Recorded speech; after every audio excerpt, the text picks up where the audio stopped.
అయ్యా చంద్రబాబు గారు, ఈ సిండికేట్తో మీరు కుమ్మక్కై నీకింత నాకింత అని చెప్పి మీరు చేస్తా ఉన్న ఈ పోకడి మార్చుకోవాలి అని చంద్రబాబు నాయుడు గారికి పిలుపునిస్తా ఉన్నాను.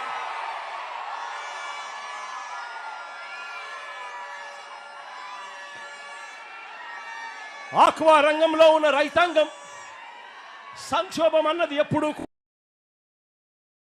ఆ రైతాంగానికి అండగా నిలబడిన అడుగులు ఎప్పుడు పడ్డాయి అనంటే వైఎస్ఆర్సీపీ ప్రభుత్వ హయాంలోనే. అంతవరకు ఎప్పుడు చూడని విధంగా, గతంలో ఎప్పుడు జరగని విధంగా ₹1.5కే కరెంట్ ఇచ్చిన ప్రభుత్వం ఏదైనా ఉంది అనంటే అది వైఎస్ఆర్సీపీ ప్రభుత్వమే అని చెప్పి కూడా గర్వంగా నేను చెప్పగలుగుతా. ఏకంగా వైఎస్ఆర్సీపీ ప్రభుత్వ హయాంలో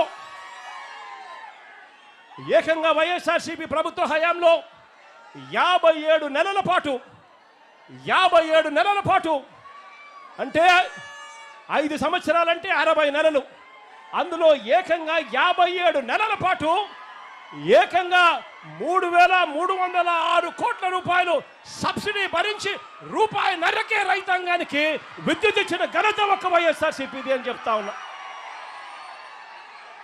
అదే చంద్రబాబు నాయుడు గారు 5 సంవత్సరాల పరిపాలన చూసుకుంటే 2014 నుంచి 2019 మధ్య జరిగిన ఆయన పరిపాలనలో రైతాంగం, ఆక్వా రైతాంగం కరెంటు యూనిట్ రేటు ₹3.85 చొప్పున చంద్రబాబు నాయుడు గారు అప్పట్లో రైతాంగాన్ని బాదాడు.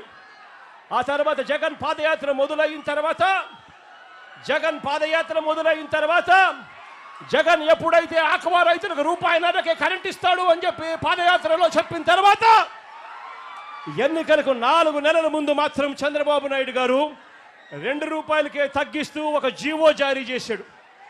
కానీ ఈ పెద్ద మనిషి కేవలం జీవో మాత్రమే జారీ చేశాడు తప్ప ఆ 4 నెలలకు సంబంధించిన సబ్సిడీ కూడా వైఎస్ఆర్సీపీ ప్రభుత్వం వచ్చిన తర్వాత ఆ ₹451 కోట్ల రూపాయలు కూడా వైఎస్ఆర్సీపీ ప్రభుత్వమే భరించింది అని కూడా ఈ సందర్భంగా గర్వంగా కూడా చెప్తా ఉన్నా. చంద్రబాబు నాయుడు గారి ప్రభుత్వం ప్రతి అడుగులోనూ కూడా మోసం మోసం మోసం అనే పదాలే వినిపిస్తాయి. సూపర్ 6, సూపర్ 7 హామీలు ఏ మాదిరిగా చంద్రబాబు నాయుడు గారు మోసాలతో అడుగులు ముందుకు వేశాడో, ఎన్నికలప్పుడు బాండ్లు ప్రతి ఇంటికి పంపిణీ చేసి ఏ మాదిరిగా ప్రజలను చంద్రబాబు నాయుడు గారు మోసం చేశాడో, అదే మాదిరిగా ఆక్వా రైతులను కూడా చంద్రబాబు నాయుడు గారు ఇదే మాదిరిగానే మోసం చేస్తూ వచ్చాడు. ఇదిగో చంద్రబాబు నాయుడు గారి మేనిఫెస్టో, ఆక్వా రైతులకు సంబంధించి చంద్రబాబు నాయుడు గారి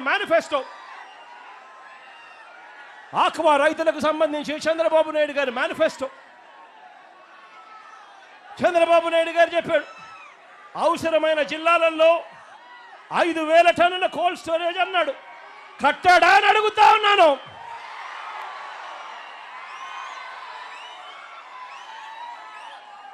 జోన్తో సంబంధం లేకుండా జోన్ వెలుపల ఉన్న చెరువులకు కరెంట్ సబ్సిడీ ఇస్తానని హామీ ఇచ్చాడు.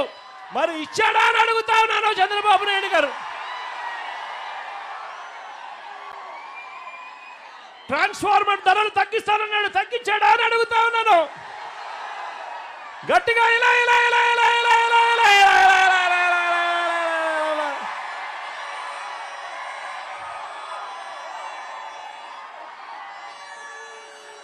ఏరియేటర్లకు సబ్సిడీ ఇస్తానన్నాడు, ఇచ్చాడా అని అడుగుతా ఉన్నాను. ఇలా ఇలా ఇలా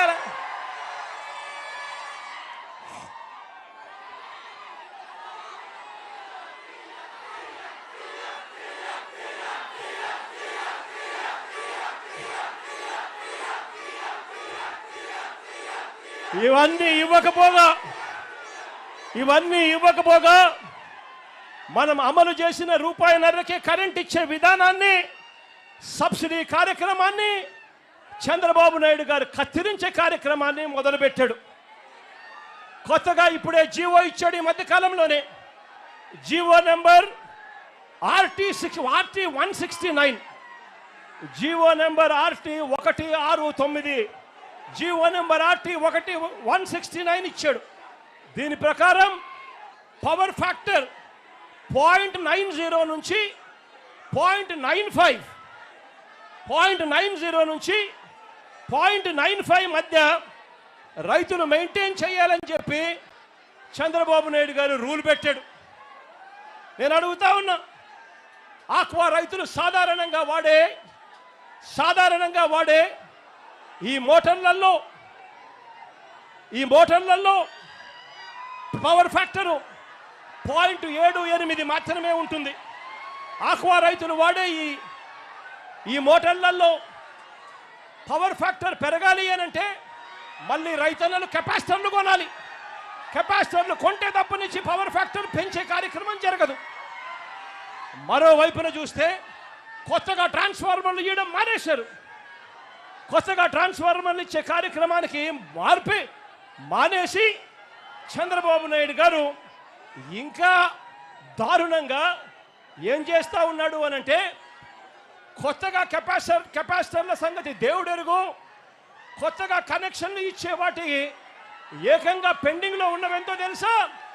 ఏకంగా 12,000 కనెక్షన్లు ఈరోజు పెండింగ్లో ఉన్నాయి. కొత్తగా కనెక్షన్లు ఇవ్వడం లేదు, ట్రాన్స్ఫార్మర్లు ఇవ్వడం లేదు. పవర్ ఫ్యాక్టర్ పేరుతో చంద్రబాబు నాయుడు గారు ఆక్వా రైతులను అన్యాయం చేస్తూ ఉన్నాడు.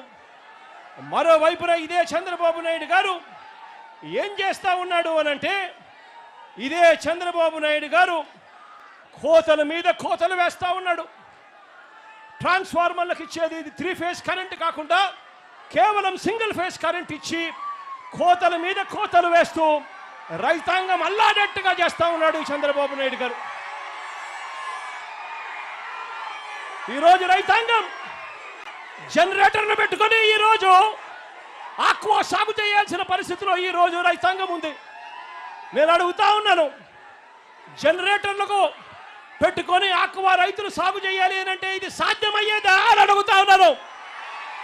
2 చేతులు పైకెత్తి ఇలా ఇలా ఇలా ఇలా ఇలా ఇలా ఇలా ఇలా ఇలా ఇలా ఇలా ఇలా ఇలా ఇలా ఇలా.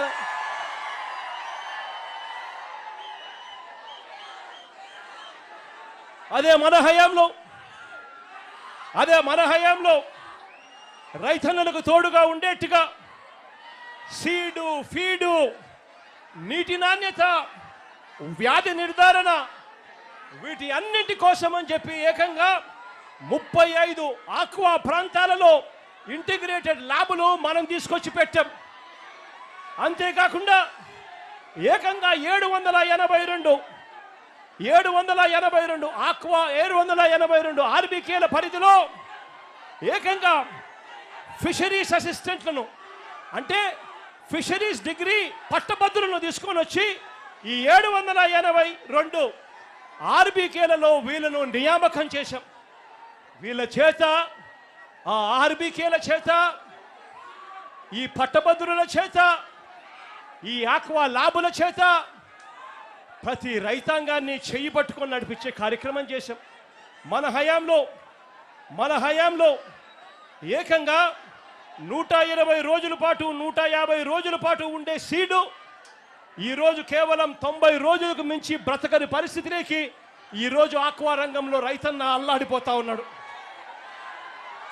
ఈరోజు జబ్బులు పెరిగిపోయాయి. క్వాలిటీ మానిటరింగ్ అనేది పూర్తిగా పక్కకు తప్పుకున్న పరిస్థితి కనిపిస్తూ ఉంది. చంద్రబాబు నాయుడు గారి పుణ్యాన నర్సాపురంలో నర్సాపురంలో ఫిషరీస్ యూనివర్సిటీని మనం స్టార్ట్ చేస్తే, అందులో క్లాసులు కూడా మొదలు పెడితే, డబ్బులు కూడా శాంక్షన్ చేస్తే చంద్రబాబు నాయుడు గారు దాన్ని ఆపేసిన పరిస్థితి ఈరోజు కనిపిస్తూ ఉన్నాం. ఇదే ప్రాంతంలోనే మెడికల్ కాలేజ్ కూడా పనులన్నీ కూడా ఆగిపోయి ఉన్న పరిస్థితులే ఈరోజు మెడికల్ కాలేజీల్లో కూడా కనిపిస్తూ ఉన్నాయి. ఒక్కసారి ఆలోచన చేయమని అడుగుతా ఉన్నా. మనసున్న పాలకుడు ఉంటే, రైతాంగం పట్ల నిజమైన ప్రేమ చూపించే పాలకుడు ఉంటే, మన హయాంలో వైఎస్ఆర్సీపీ ప్రభుత్వ హయాంలో చేపలు రొయ్యల ప్రొడక్షన్, చేపలు రొయ్యల ఉత్పత్తులు చంద్రబాబు నాయుడు గారి హయాంలో 39 లక్షల టన్నులు ఉంటే, వైఎస్ఆర్సీపీ ప్రభుత్వ హయాంలో అవి ఏకంగా 51 లక్షల టన్నులకు పెరిగాయని చెప్పి కూడా గర్వంగా కూడా చెప్పగలుగుతారు. మనం తీసుకొచ్చిన ఈ విప్లవాత్మక మార్పుల వల్ల రైతాంగాన్ని చేయి పట్టుకొని నడిపించినందువలన 2018-19లో చంద్రబాబు నాయుడు గారి హయాంలో రాష్ట్రం నుంచి ఎగుమతుల విలువ 13,855 కోట్ల రూపాయలైతే 2023 అంటే వైఎస్ఆర్సీపీ ప్రభుత్వ హయాంలో ఆక్వా ఎగుమతుల విలువ ఏకంగా 20,000 కోట్ల రూపాయలను కూడా గర్వంగా చెప్పగలుగుతాను. అంతేకాదు చంద్రబాబు నాయుడు గారి హయాంలో 86% ఉన్న యాంటీబయోటిక్స్ అవశేషాలు అంటే యాంటీబయోటిక్స్ రెసిడ్యూ యాంటీబయోటిక్స్ అవశేషాలు చంద్రబాబు నాయుడు గారి హయాంలో 86% ఉంటే అదే వైఎస్ఆర్సీపీ ప్రభుత్వ హయాంలో దాన్ని ఏకంగా 20%లోపే తగ్గించామని చెప్పి కూడా గర్వంగా చెప్తా ఉన్నా. ఇలా తగ్గించగలిగాం కాబట్టే ఎక్స్పోర్ట్స్ పెరిగాయి, తగ్గించగలిగాం కాబట్టే రైతాంగాన్ని చేయి పట్టుకొని నడిపించగలిగాం కాబట్టే ఉత్పత్తి పెరిగింది. 2021-22 వైఎస్ఆర్సీపీ ప్రభుత్వ హయాంలో 2023-24 వైఎస్ఆర్సీపీ ప్రభుత్వ హయాంలో వరుసగా బెస్ట్ మెరైన్ స్టేట్ అవార్డును సెంట్రల్ గవర్నమెంట్ చేత వైఎస్ఆర్సీపీ ప్రభుత్వ హయాంలో రాష్ట్రం పొందింది అని కూడా గర్వంగా కూడా నేను చెప్పగలుగుతాను.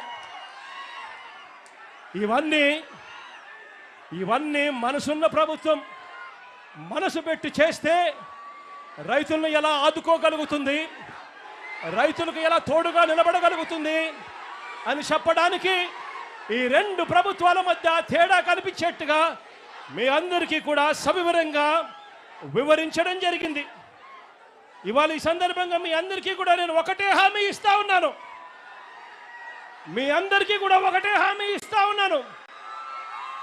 మీ కష్టాలు నాకు తెలుసు.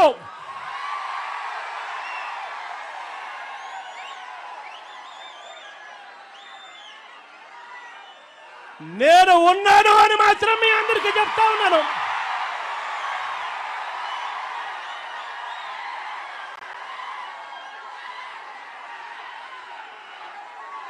చూస్తూ 2 సంవత్సరాలు దాటిపోయింది. కళ్ళు మూసుకొని కళ్ళు తెరిచేసరికి మనం 3 సంవత్సరాలు కూడా పోతాయి. ఆ తర్వాత రైతుల ప్రభుత్వం వస్తుంది అని చెప్పి కూడా ఈ సందర్భంగా గర్వంగా చెప్పగలుగుతాను. మళ్ళీ యాప్సడా పూర్వ వైభవంలోకి వస్తుంది. ముఖ్యమంత్రి చైర్మన్ గా కూర్చుంటాడు. ఈ సిండికేట్ను కూకటి వేలతో సహా నరికేస్తాడు అని చెప్పి కూడా ఈ సందర్భంగా తెలియజేస్తా ఉన్నాను.